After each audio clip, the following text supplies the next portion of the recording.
And now, from the Marquee Media Studio inside Mark Tank, it's the Mark Haney Show. So excited about today's show, and I have this feeling that it's going to get a little bit patriotic. I am here with Dean Forman. He is the founder of John Adams Academy, which is a very, very unique school here, or set of schools here in our region. So today we're going to share the story about the school. But I want to talk a little bit about education, generally speaking. So, Dean, if you don't mind, maybe just give us a little bit of your background. You're also an entrepreneur and have had a lot of success. But then something called you to get after it and help our education system. Yeah. So what happened was it was about 1999, and I heard of this law firm. They were going to New York City to talk to the United Nations about family issues. And that kind of got me started a little bit. I started thinking about, what am I leaving behind? How am I taking care of my family? And then in 99, my daughter came home with a school newspaper, and the splashy headline was, "Let's talk about sex." And I thought, well, that's pretty splashy for a high school newspaper Wow. in 1999. I thought those are like biology class things, you might find there. But I found that it was a little more in depth than that.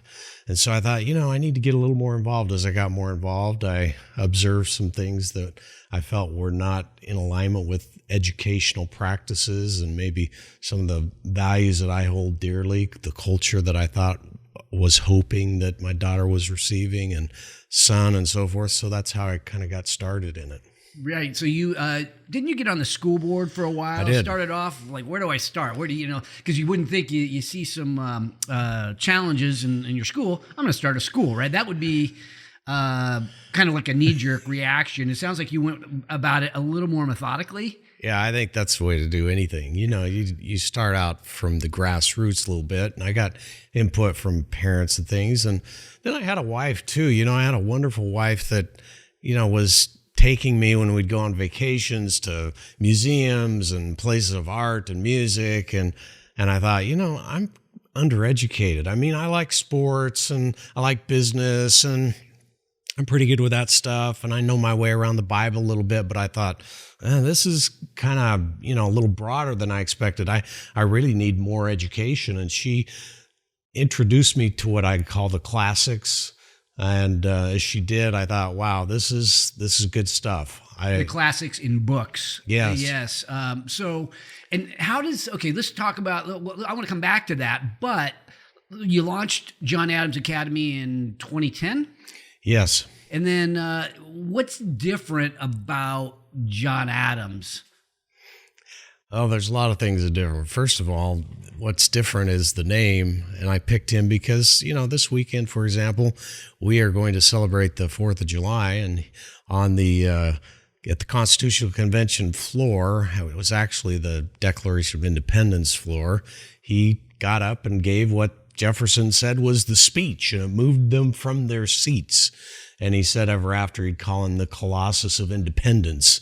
And I thought, wow, that's pretty cool. But that's one thing. But, as you get into the academy and how it's a little bit different, one is we were very purposeful. We started with a mission statement, which is restoring America's heritage by developing servant leaders who are keepers and defenders of the principles of freedom for which our founding fathers pledged their lives, fortunes, and sacred honor. Strong mission statement.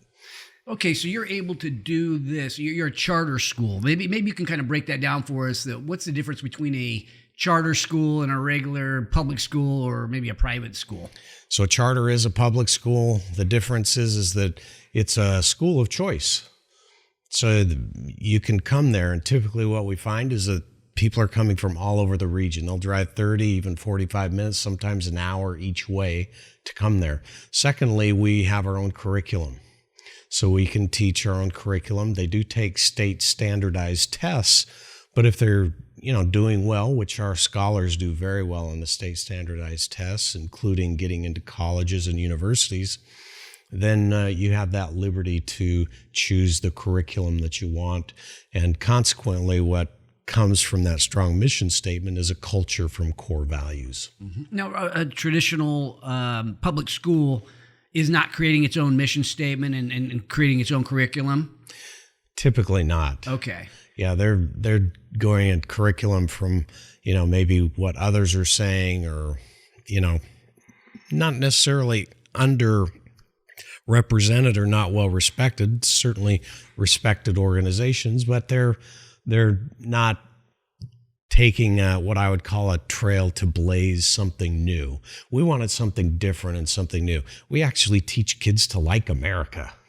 I know that sounds odd, but yeah, we actually teach them to like America and to revere the founding fathers and to see the beauty of bringing Greece and Rome and the democracy that they started into what I would call a beautiful harmony with the founding documents. Well, what they did. At some level, that's at a large level, that's under attack because we weren't perfect. Right. Yeah. There was a lot of imperfection, even, the way the sausage was made when we, did the Declaration of Independence, when we, wrote the Constitution.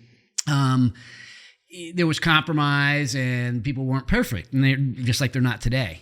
So why should we still celebrate it? So I'm going to take a little different track with that. Why we should still celebrate it is because we did compromise on the Constitution, and we do compromise. But when it came to the Declaration of Independence, there's some things that they didn't want to compromise about, and I would call those foundational principles: life, liberty, the pursuit of happiness, equality, that all men are created equal, that they're endowed by their Creator with certain unalienable rights. They can't be taken from you. Why? A government can't take them because they came from a higher power than government. So we see the foundation for something that was greater than self, or greater than a government or a person or a collective bunch of people, and that's what made it so different and why we celebrate it today. In fact, all of the founders really felt that the 4th of July would be something unique. And it still is today. It is. Okay, so the pursuit of happiness, I want to play off of that because I'm wondering, every child is different, right? These students have different aspirations in their life. One person's pursuit of happiness could be completely different than, my pursuit of happiness. How do you put a platform together that sort of, taps into those gifts or those aspirations and allows people to sort of pursue in their own way? Yeah, I love that question and that idea, because if you think about it, when you pursue your happiness, you're putting your imprint on something that is you. So when you built this business here, this is a reflection of you, your personality, who you are. And so for someone to alienate that from you or take it from you would be in essence stealing, that you can't do that or that you couldn't protect that in some way. And so what you want to do is allow children and scholars, we call them, to learn. And then as they're learning, to discover their uniqueness. We call that their special excellence. The Greeks called it arete, A-R-E-T-E. And they said that when you discover that, then you can use it to bless the democracy or the community, and they called that public virtue, like Jefferson, Adams, Washington. When you do something for others without expectation of remuneration, that's public virtue. A lot of times we don't know what our calling is or our gifts or our strengths. Can you give me an example of how you help the students make those discoveries? Well, hopefully we want to guide, but we don't want to be instructive in terms of how to do it. We want them to discover that on their own. So I'll give you a quick example. I had a young man, I see your Wounded Warrior Project shirt, and I'm thinking of this. So a young man, 5th grade, loved the academy. And he was going to be moving. This was a couple years later. He's in like the 7th grade. And I gave him a couple of books. I could tell that he loved America. He loved the founding and so forth. I said, read these books. Well, he went back east to New Jersey, and he got going in the school, and he started a whole organization, nonprofit for wounded veterans. Wow. And as part of that, he then would suggest that the scholars could come to school to reverence that or to show support with it for a jean day. And they'd all wear jeans, and then they'd bring a donation. But he did this on his own. You know, I didn't tell him what to do. I just said, hey, go be a servant leader. Go serve. And then people will recognize you, and then you become a leader naturally that way. Well, I noticed in your core values, and we talked about this the other day, that the entrepreneurial spirit runs through your founding values. And how much of that ends up in people? Because this is, to me, somebody goes and starts a nonprofit for veterans or anything else. That's entrepreneurial, right? That's you got to put yourself out there to do something like that, take a risk, and make some sacrifices to make that happen. What brought that to John Adams? How did that? Because that's a unique one for me, is to hear. I've heard that in other schools, but only one other that I can think of. Well, the reason it's so important is because the greatest entrepreneurial venture that has ever happened is America. It's like liberty. Yeah, we're going to talk about freedom. We're going to come to this place. We're going to have charters. We're going to try something new. And I'm thinking, this is so uniquely American. I'm thinking, why shouldn't that be the same in education? Why shouldn't it be the same in everything that we do? Because you get people thinking outside the box, and they can discover how to help each other and use their gifts to empower each other. And then, the gifts come together, and you have that entrepreneurial spirit that comes out in them because they want to learn how to share it.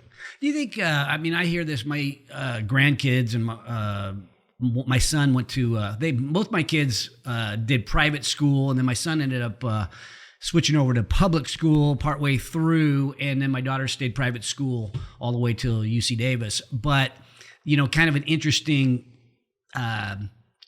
set of experiences between the two. Both were real positive, and I think in the public school, maybe more so than the private school, you got more, I would call it more of a real world education. The private school is probably a little more protected. What's your view on that in today's environment? You mean culturally, or how do you mean that? Well, yeah, maybe, because I think you kind of get an understanding of how the mainstream people think, and there's actually some value to kind of seeing that. It's like you can learn from people that are doing things that you don't necessarily believe in. Yeah. Right. Or you maybe, might, Sure. It might rub off on you negatively, but really it is part of dealing with society. Right. So that's a great question. So what we want scholars and everybody to learn is that there's nothing in history that hasn't already happened. So, study history. If you think about it, okay, yeah, we're going to study social studies. I'm thinking that's the one science that seems to never learn from the past.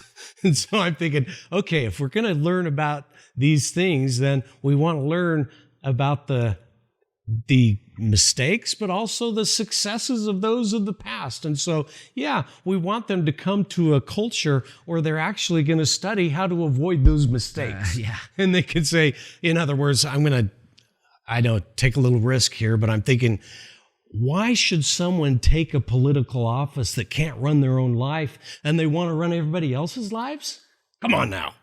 Let's think about that. So, okay, so we all have a civic responsibility. So if you're talking about politics and you're talking about, the who's leading our communities, who's leading the country, and so on, are there certain opportunities to get involved or encouragement of getting involved in your community?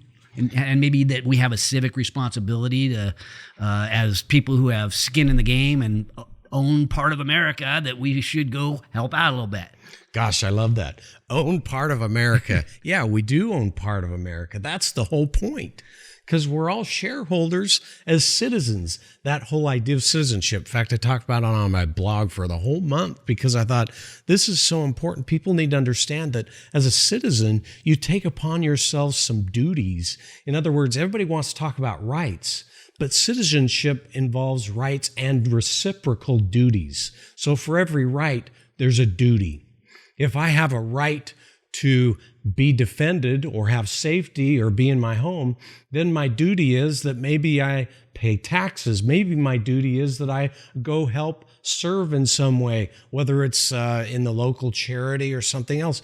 Maybe it's helping to volunteer to gather some food for the homeless. Maybe it's even donating for a shelter. But all these things, and it's not something that you want to be prescriptive about. It's like, just go serve somewhere. Go do it. You don't need to have someone tell you what to do. That's the beauty of America. Okay, so this question comes up occasionally on the show. I have a college, a university chancellor or something on the show. It's like some people, college is not meant, they weren't meant to go right out of high school into college. They just, it's not for them. And in terms of preparing people to be adults, is most of society says do your high school years and then go straight into a 4-year and get a job, right? That's sort of the prescription. What's your thoughts on that? Oh, I love that. So think about it. What is the end goal of an education? A K-12 education. And for us, it's great citizens and great souls and leaders. In other words, it's a discovery phase of life. It's not a prescriptive phase of life. It used to be, though, that education, we have what I would call a type of education right now that is built for an industrial world. In other words, it's get a stamp and you're on the conveyor belt and you're becoming this. Oh, you're going to be like your dad. You're going to do this, or your mom, or your family's always done this. Well, if you think about it, that's the way that they deal in communist countries. They tell you what you're going to do, right? Well, America, what we want to do is actually an education that lets them explore a lot of things about themselves, and what we call a liberal arts education. And the liberal arts basically means that we go into all of the arts of science, art, music, mathematics. And if we go deep enough into any one of those arts, we'll start elbowing into some of the others, because you can't go deep enough without hitting those. And those then become truth that you discover. And as you discover those truths, then you can go out and use your gifts to bless others. But as a public school, so let's say somebody says to themselves, you know what, I want to go the college route. And that means there's SAT tests, and you got all these standardized tests that you're required to do well in order to get into the school. So you still are, because you're a public school, you're still forced to make them memorize the things that you need to memorize in order to get into that box. Okay, that's a good point. So let's talk about memorization. Actually, there are some things that you memorize just because they're things you need to know. Like pi, there's a formula for that, or whatever it might be. But when you think about it, do you really want them to be rote memorization? And that's what public education has typically done. It's told you that you need to memorize these things, and at the end you get a little stamp on your forehead, you get your diploma, you can go out now and get a job. Right. And I'm thinking, well, the end of education for us is not a job. The end of education is about the person. It's about becoming who I was meant to be. The job will follow naturally because they've discovered who they are and what their gifts are. Does that make sense? Yeah, it's like you're talking about leadership. You can't memorize your way into becoming a great leader. Exactly. And if that's really what is going to make you happy and successful in your life, is to be able to lead yourself, and maybe lead others if you do a good job with yourself. And you can't memorize your way into that experience. Exactly. No, you can't memorize it. And you think about it, the greatest export, and I would say for any individual and for a nation, is freedom. That's our greatest export. And as you give people the room to become who they may be.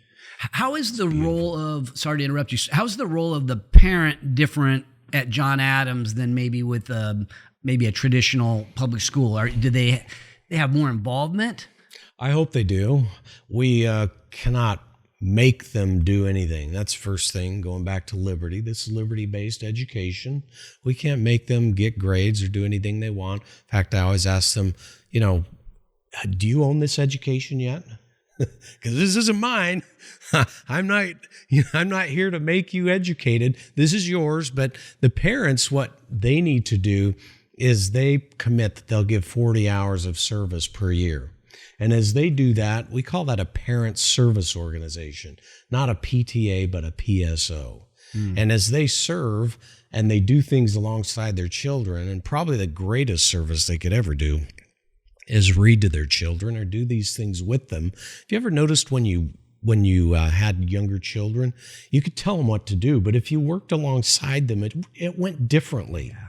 It was better for them and better for you. That's what this education is. Come alongside me. We call that mentoring. And you've heard it before. When you want someone to become great, they usually have mentors that have helped them become great. Parents are the primary mentor of a child. But in the absence of parents, then we go deeper into schools, churches, community members, etc. So mentoring, what makes a great mentor? And is my mom and dad mentoring me, or are they mentoring my friends? How does that work? That is a good question. So if you think about mentoring, a good mentor is someone that's on higher ground than I am. They know a little bit more about the subject, and they know how to help me reflect back at me what's important to me.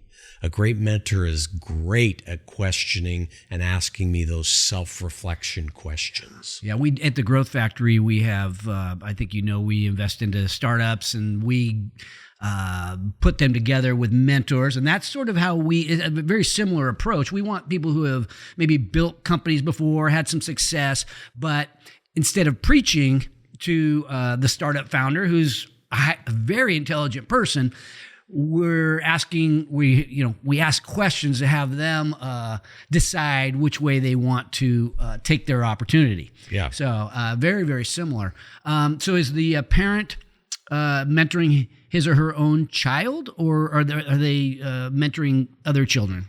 They're mentoring their own child in the sense that, and it's nothing unnatural. I'm just suggesting that in the home that they're reading with them. They're reading the same books. They're talking about them. So at dinner time, we sit down together. We're eating food together, and that's the greatest place to talk about things. What a concept! Great ideas, Yeah, I think I maybe showed you this last time you were over here. My Ronald Reagan picture behind my desk.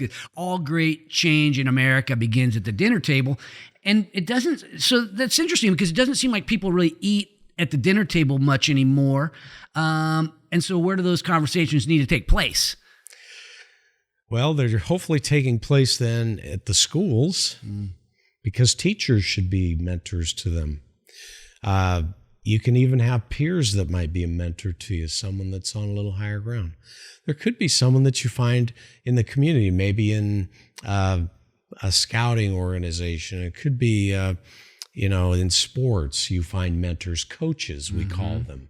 But whether it's coaching, mentoring, what you find is that someone, once again, knows a little bit more about that than you, and they invite you out of your shell a little bit to reflect and say, do you really want to own this? Is this you? Then this is, come along. Let's do this together, side by side, arm in arm. So how are kids today different than you and I are roughly the same age? So then there's a generation in between, our kids. So how have they changed over the years, or are they the same deep down? You may want to ask doctors about that. But I will tell you this, I think they're the same. But our culture has put them in a really tough spot of having so many choices thrown at them. We live in a hyper quick society for information because it's hitting them so quickly, and with news feeds and with cell phones and with all these things. And I think sometimes they don't get a chance to be children or reflect. Or like today, we've had our grandchildren for the week, and, the parents called me, said, hey, should we let him bring his cell phone? I said, absolutely not, because we're going to do some things besides cell phones. How old's the child? He's 13. Okay. So when did he get a cell phone? How old was he? He was 12. Yeah. So it's kind of because my grandkids are 11. The 10-year-old's got a cell phone, which is like, okay. 11-year-old doesn't. But I know that those kind of questions, parents are out there are wrestling with that now because, my friends have a cell phone. I need one too. But 12, 10, those seem so young. Yeah. You need to put them away. I mean, hopefully we can be self-governed as adults, but even we struggle with this, if you notice. And so, one of the things that we need to do is find ways and times when we just put things away so we can once again reflect, meditate, and think about what we're doing. If we never get those quiet moments, they're going to be so fractured. And so our product that we give out, which is ourselves, is a fractured and less than beautiful product because we're constantly being interrupted. So can we get enough time so that we're not interrupted to produce what we think we should be? So the people that are overly affected by this fast-paced world and social media and all that, the kids that kind of come in with that, how does that manifest itself in terms of child behavior? Well, it manifests itself in terms of just what I would call rebellion, respect, what they will do or won't do, and expectations they have. Once again, rights. Remember, rights, duties. You got to teach a child. You think you have a right to this? Well, you have a duty that goes along with it. So if you want to eat, we do the dishes. If you want to wear clothes, we learn how to wash clothes. We learn how to iron them. We learn how to do a garden. We learn what I would call these Georgic things. Jefferson called them Georgics, where we're getting connected with the land again. And so thinking about your school as compared to a regular public school, do you have the same class size? What constraints do you have? Because you got to keep the thing funded. Yeah, we're probably a little bit smaller in the high school. Okay. We're about 30 in the elementary, but in the high school, our average class sizes are probably 20 to 25. But what makes us different, and it goes back to what you're saying, that, how are children different? Well, they aren't different in that they want to be the best they can be. And the way that I think you can do that is we teach Socratically. So instead of doing that rote memorization or here's these things you're going to memorize, these dates, these people, these places, no, let's talk about what happened there. What were the moral issues and other things that they were wrestling with at the time that they declared war or that they did something? What were those issues they were wrestling with, and why did they turn out? How would you wrestle with that today? What would you do about it? So a good teacher is like a mentor, throws out a good question. Socrates, as you know, is probably the one that we throw out to, when he asks, what is the meaning of our life? And as you think about that reflection, once again, then you learn that Socratically we'll learn a lot better because we'll own our education because we're asking questions and debating it with others. Does that make sense? Yeah, it does. So in your book, Leading a Revolution in Education, it's almost like a guidebook for how to do what you've done. It's like you created the playbook, and I guess that's that communication. That's how a revolution begins. Is it changing? When did you write the book? I wrote it in the fall of 2020. It came out. Okay, so it's only a couple years old. Do you see it changing out there? Are people adopting your principles and your methodology? They are, in a couple of ways. Think of the word revolution once again. You're returning to something that once guided a civilization. And so as you do that, then you come back to where you began.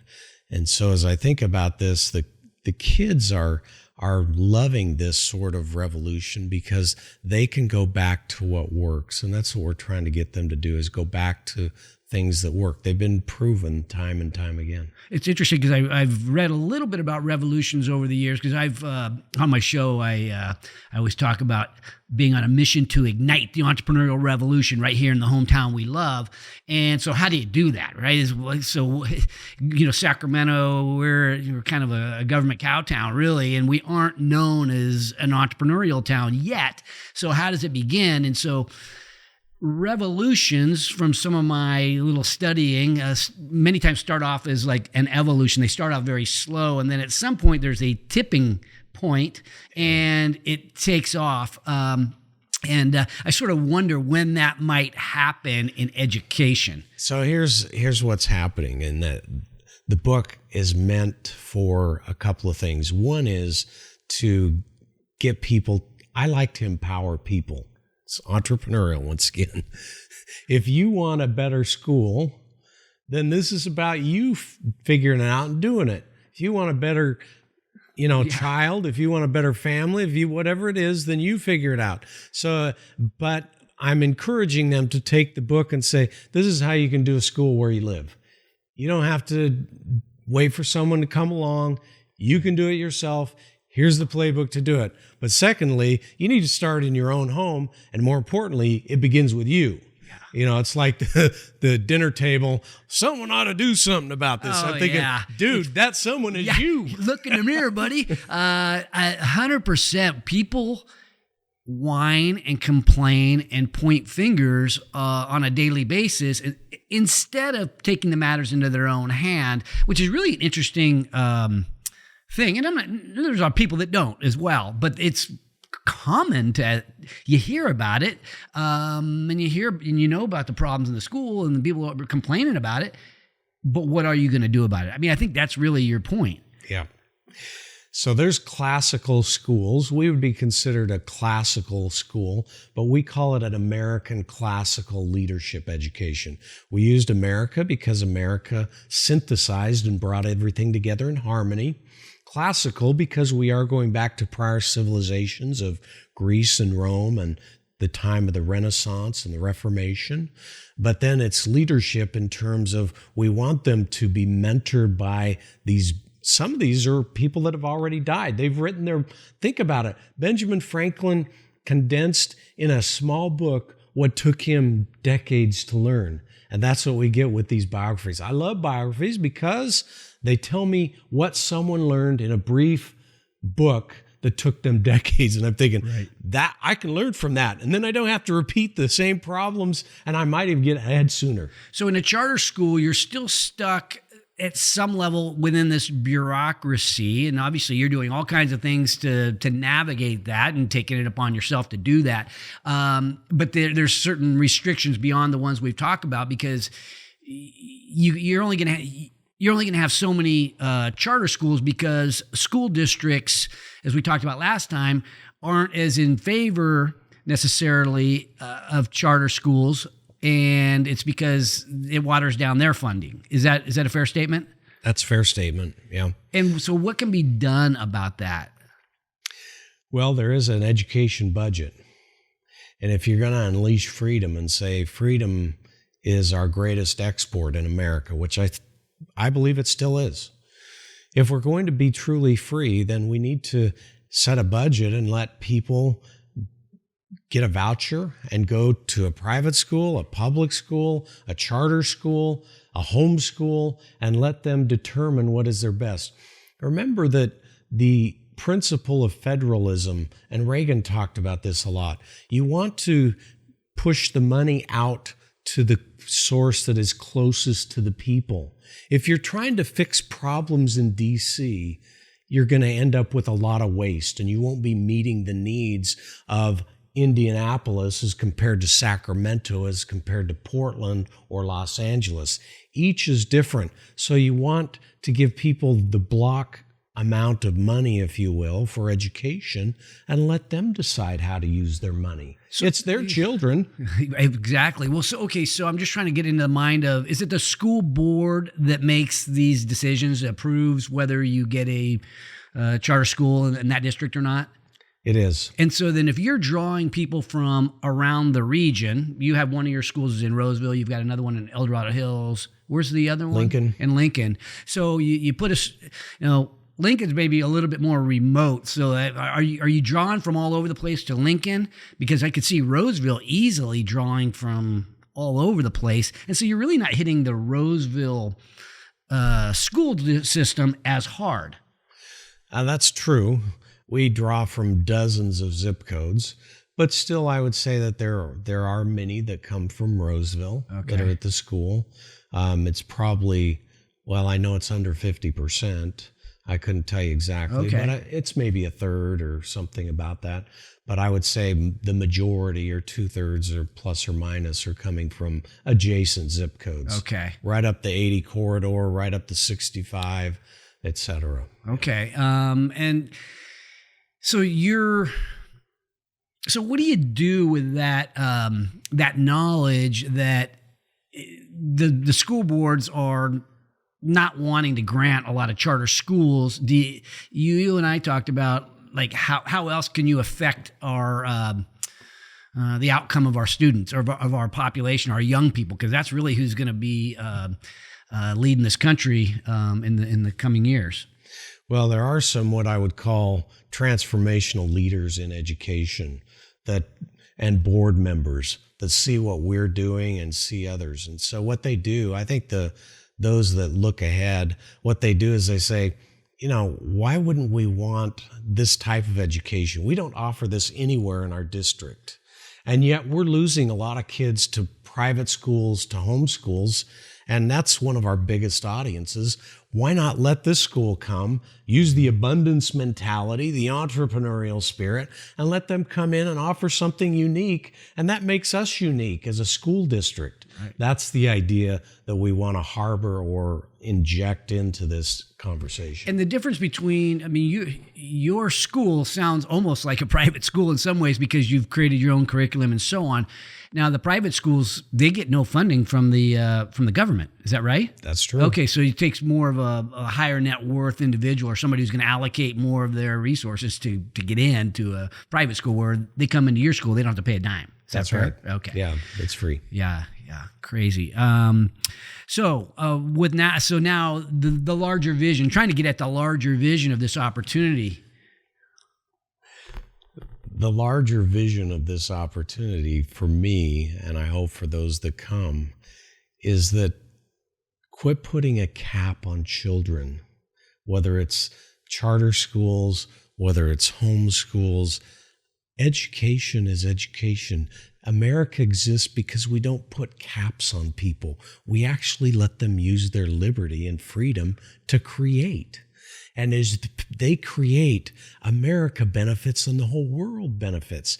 And so the bigger vision is to help them become who they were meant to be and help America become what it was meant to be, which is a shining city on a hill that Winthrop envisioned, that would call to everybody everywhere to not put ourselves above others, but to actually transcend self to help others. And that was the idea. But you don't do that by pushing down another. You do that by lifting all the boats together. There's not a limited amount of pie here. There's innumerable pies. And so the end game here is innumerable pies. The children are the greatest resource we have. Let's let them see the sky's the limit and educate them accordingly. Dean Forman, bringing the entrepreneurial American spirit to our young people. It's a gem to have you and the John Adams Academy in our region. We're lucky to have that, and I am so proud that you're making this impact for young people. I know kids that have gone to your school, and you're doing something great. Thank you. Thank you. It's a pleasure to be here with you, and I hope your listeners enjoy this. And let me just say that they're welcome to come anytime, and I'll maybe make a shameless plug. I do have a blog. We have a website, but please visit us anytime or reach out to me. I'd be glad to show you. Okay, so we talked about how to reach out to get your blog, and you go to the John Adams Academy website? No, you go to ldeanforman.blog or Revolution in Education. And the John Adams Academy website, you could reach out to me there because I'm on the board of directors. And if you wanted to take a tour or come see us, they could do that. All right. I forgot to ask you one question. What's your teachers? I wanted to ask you about that because you and I were talking about teachers the other day. Are you under any, what kind of restrictions do you have on who you can hire? Do they have to be part of the teachers union and all that kind of stuff? They don't have to be part of the teachers union, but in California, they do. At public charter school, they have to be credentialed. Okay. And I'm not a big fan of credentials because I don't think credentials tell you who can teach and who can't. I mean, a great teacher is a gift. Mm-hmm. And so I just have never been happy about that. But I will tell you that teachers, is there any greater calling in life? If you think about that, that is the greatest of all things that you could do because it's generational thinking is what I would call. It's not something that's going to necessarily pay off. You're planting trees, the shade of which you may never sit under. Mm-hmm. And yet generations after will sit under, they'll say, this teacher taught me this, and it'll be passed on generationally. You see what I'm saying? Absolutely. Teachers have such great power, and we need to bring them up and honor and revere them. You know, when I got the school started in 2009, was thinking about it. I hadn't started it then. I went to a conference of educators, and we had a big recession going on. And I walked into a few places like a morgue. You know, the teachers, I'm quitting, I'm not coming back, and this and that. Then I went to the Charter Schools Association seminar they had with all these teachers in Long Beach, and it was like I was at an entrepreneurial fair. I mean, these teachers were so excited about the opportunities to actually get out of what the box that they were in to be at a school where they could maybe have a say in what they taught and what they did. Yeah, well, I hear about things like tenure, and once they're in for so long, how do you get rid of them and stuff like that? Even if they've lost their desire to teach, they're just trying to collect a paycheck. Are you limited by certain things like that? No, we don't have to unionize. Okay, but if there were enough, they could unionize like anywhere else. Okay. But it would arguably, in my opinion, take away from the beauty of being entrepreneurs. Absolutely. If you want to be part of a club, lowest common denominator, and protecting, everybody else instead of protecting the children first. I mean, education should be about the children first. That's my problem with unions. I think they've taken and switched that paradigm to put teachers first. And that's where I have the problem. Put the students first. Again, thank you for coming on the show. 100% agree. And again, we appreciate what you're doing, and thanks for coming on the show. Thank you. You bet. Thanks for watching today's show. My goal for every episode is that you find a takeaway, something tangible you can use in your business today. And if you have a comment about a favorite takeaway, feel free to put it in the box below. And if you have a topic that you'd like me to bring up on the show, don't forget to let me know. And also, don't forget to subscribe to our YouTube channel if you want to learn more about entrepreneurship. Because at Haney Biz, we are always by your side.